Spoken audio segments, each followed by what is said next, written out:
नमस्कार दोस्तों, Moderna vaccine के अंतिम चरण के नतीजे आ गए हैं। शुरुआत में इन्होंने अपना इंटरिम डाटा जो है वो रिलीज़ किया था और उसमें कहा था कि हमारी वैक्सीन जो है 95% इफेक्टिव है।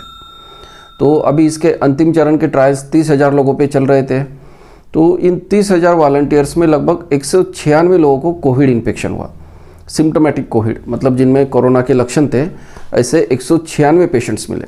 तो इन वॉलंटियर्स को क्या रहता है कि 50% जो वॉलंटियर्स रहते हैं उनको वैक्सीन मिलती है और दूसरे जो 50% रहते हैं उनको प्लेसेबो मिलता है, मतलब सलाइन का इंजेक्शन दिया जाता है। तो जिन लोगों को वैक्सीन मिली थी उन लोगों में 11 इन्फेक्शंस हुए कोविड-19 के लक्षण वाले, सिम्टोमेटिक। और जिन लोगों को वैक्सीन नहीं मिली थी, सिर्फ सलाइन के इंजेक्शन मिले थे, उन लोगों में 185 इन्फेक्शन मिले। तो इसमें से जो डाटा है इसको एनालाइज किया गया और इसका इफेक्टिवनेस वैक्सीन का 94.1% देखा गया। तो इफेक्टिवनेस काफ़ी ज़्यादा है, जितनी हम उम्मीद कर रहे थे उससे काफ़ी ज़्यादा है। और दूसरी इम्पॉर्टेंट बात दोस्तों, ये कहा जा रहा है कि वैक्सीन 100% इफेक्टिव है। तो किन मामले में 100% इफेक्टिव है? सीरियस इन्फेक्शन के मामले में। मतलब अगर कोविड-19 हो जाता है तो ये सीरियस नहीं होगा अगर आपको वैक्सीन मिली होगी। तो इस स्टडी में क्या देखने को मिला कि 30 जो इन्फेक्शन है कोविड-19 के, ये सीरियस इन्फेक्शन सामने आए कि ये पेशेंट्स को आईसीयू में एडमिट करना पड़ा, वेंटिलेट करना पड़ा। तो इसमें से 30 इन्फेक्शन से एक भी जो पेशेंट है जिसको वैक्सीन मिली थी उसको सीरियस इन्फेक्शन नहीं हुआ। ये सभी सीरियस इन्फेक्शंस प्लेसेबो ग्रुप में देखने को मिले। तो ये बहुत ही अच्छी बात है। अगर हम कहेंगे कि ये वैक्सीन 100% इफेक्टिव है तो भी ये लगभग सही है, क्योंकि अगर एक बार ये वैक्सीन मिल जाती है तो किसी को जो है सीरियस इन्फेक्शन नहीं होगा। और लोग क्या चाहते हैं कि भाई कोविड होना, इससे कॉम्प्लिकेशंस होना, उससे मृत्यु दर होना, यही तो हमारी रिक्वायरमेंट है वैक्सीन मिलने के बाद। अगर हल्की सर्दी खांसी जुकाम हो जाता है कुछ लोगों में तो ये ज़्यादा दिक्कत वाली बात नहीं है। इस तरह से देखा जाए तो ये 100% इफेक्टिव है। ये तो हो गई इसकी इफेक्टिवनेस की बात। अभी इसके जो है साइड इफ़ेक्ट्स क्या है, तो जितने भी वॉलंटियर्स हैं उनकी स्टडी करने के बाद ये देखा गया कि इसके जो है हल्के फुल्के साइड इफ़ेक्ट्स है।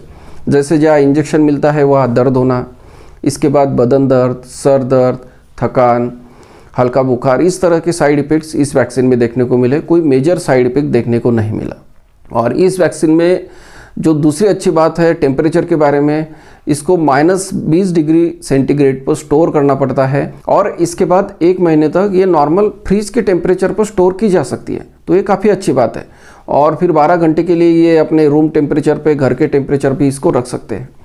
तो भारत में इस वैक्सीन को स्टोर करने की क्षमता है और भारत में इसका वैक्सीनेशन करना इतना डिफ़िकल्ट नहीं होगा। अभी जो मॉडर्ना कंपनी है इसने US FDA की तरफ एप्लीकेशन कर दिया है अप्रूवल के लिए, और US FDA की जो मीटिंग है ये 10 दिसंबर को होने वाली है और ये लगभग माना जा रहा है कि 10 दिसंबर को इस वैक्सीन को जो है अप्रूवल मिल जाएगा। तो दोस्तों, अभी भारत में कोई कंपनी ने इसके साथ टाइप नहीं किया है। अभी क्यों नहीं किया है ये पता नहीं। इस वैक्सीन के इतने अच्छे रिजल्ट आए हैं, शुरुआती फेज़ का डेटा भी अच्छा था। तो भारत में इतने बड़े बड़े मैन्युफैक्चरर्स हैं, लेकिन अभी तक मॉडर्ना के साथ किसी का टाइप नहीं हुआ है।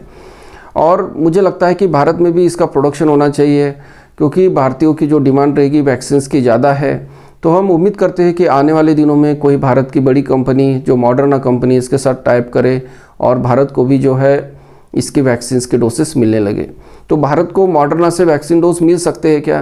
तो दोस्तों, एक ज़रिया है कि जो कोवैक्स फैसिलिटी है, CEAP, इन्होंने कुछ फंडिंग की है मॉडर्ना कंपनी को, और इसके तहत मॉडर्ना कंपनी को कुछ करोड़ डोज जो है कोवैक्स फैसिलिटी को देने पड़ेंगे। तो जो ये कोवैक्स फैसिलिटी है ये मिडिल और लो इनकम कंट्रीज़ को ये डोसेज देने वाली है। तो इसमें से भारत को इसके डोज मिल सकते हैं, लेकिन ये डोज कब मिलेंगे इसके बारे में कोई आधिकारिक जानकारी नहीं है। दोस्तों, इसके अलावा आपका कोई सुझाव है या सवाल है उसे कमेंट बॉक्स पे लिखना ना भूलें। धन्यवाद।